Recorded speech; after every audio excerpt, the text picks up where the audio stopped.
Assalamualaikum warahmatullahi wabarakatuh. Dengan saya Yulianti Basri, berikut sorotan sepekan bontangpos.id.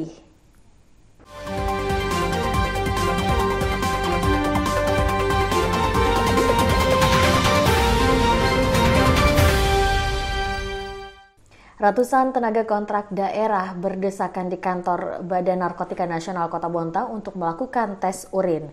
Hal ini dilakukan sebagai salah satu persyaratan perpanjangan kontrak. Bila tidak ada bukti bebas narkotika, kontrak praktis tidak bisa diperpanjang. Banyaknya antrean dikatakan Kepala BNNK Agustinus Widiharsono lantaran pihaknya tidak bisa menolak tenaga honorer yang datang untuk melakukan tes. Hanya saja untuk mengurai antrian, jam pendaftaran bakal dibatasi. Adapun batas tes urin hingga 7 Januari. Diketahui terdapat 2.350 tenaga honorer di ruang lingkup Pemkot Bontang yang mesti mengikuti tes urin narkoba sebagai salah satu persyaratan perpanjangan kontrak. Sementara 13 honorer yang sebelumnya terbukti menggunakan narkoba jenis sabu usai mengikuti tes urin massal di OPD masing-masing dipastikan diputus kontrak. Dinas Pendidikan dan Kebudayaan Kota Bontang siap melaksanakan pembelajaran tatap muka secara penuh pada pekan depan. Kepala Bidang Pendidikan Dasar Dinas Pendidikan dan Kebudayaan Saparudin menyebut PTM 100% bakal diterapkan per 10 Januari 2022. Hal ini mengacu SKB 4 Menteri tentang panduan penyelenggaraan pembelajaran saat masa pandemi COVID-19 di wilayah PPKM level 1 dan 2. Pertimbangannya dikatakan Saparudin lantaran Bontang sudah masuk dalam zona hijau. Cakupan vaksinasi pun sudah di atas 80%. Diketahui cakupan vaksinasi pelajar atau remaja sudah menyentuh angka 95%. Kendati sudah masuk zona hijau, Saparudin mengingatkan agar tidak jemawah. Ia tetap meminta sekolah melaksanakan protokol kesehatan. Sebelumnya tercatat 66 satuan pendidikan jenjang SD dan SMP telah diberikan rekomendasi. Apabila dalam pelaksanaan PTM terbatas terjadi penularan COVID-19 di sekolah, maka pembelajaran dialihkan ke skema daring atau diliburkan selama 5 hari. Mekanisme tatap muka terbatas dibuka kembali setelah tracing, testing, dan treatment dilakukan oleh tim gugus sekolah. Angka kasus perceraian di Kota Bontang masih terbilang tinggi. Sepanjang tahun 2021, Pengadilan Agama menerima 477 permohonan cerai, didominasi alasan ekonomi. Dari kasus yang diregister, 379 diantaranya sampai putusan.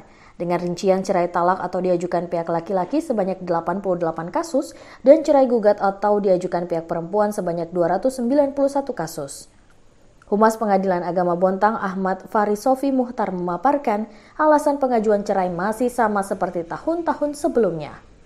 Umumnya cerai diajukan karena motif ekonomi, orang ketiga atau perselingkuhan, hingga kekerasan dalam rumah tangga baik yang dilakukan laki-laki kepada perempuan atau sebaliknya.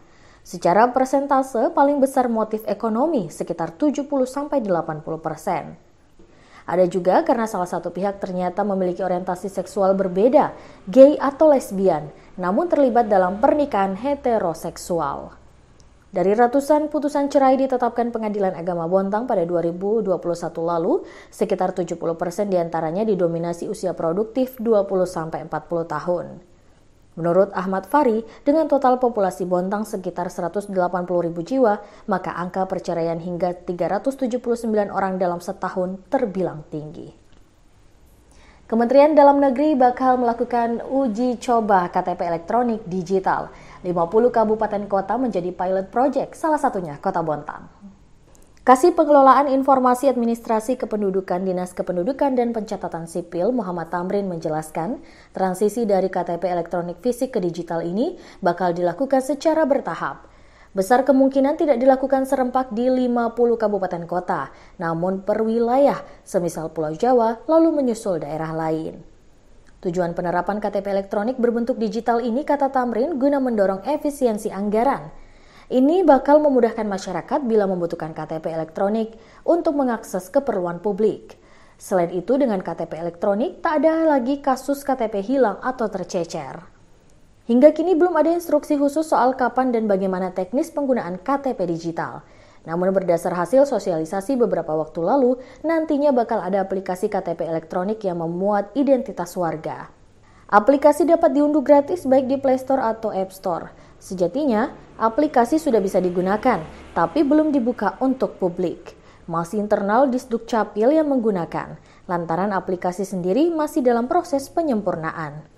Adapun untuk di Bontang perharinya ada sekitar 100 permintaan membuat KTP, baik untuk pemula, perubahan identitas, ataupun mengganti KTP elektronik rusak. Informasi tadi sekaligus menutup sorotan sepekan kita kali ini. Terus ikuti informasi terbaru dari kami di www.bontangpost.id. Saya Yulianti Basri, terima kasih. Wassalamualaikum warahmatullahi wabarakatuh.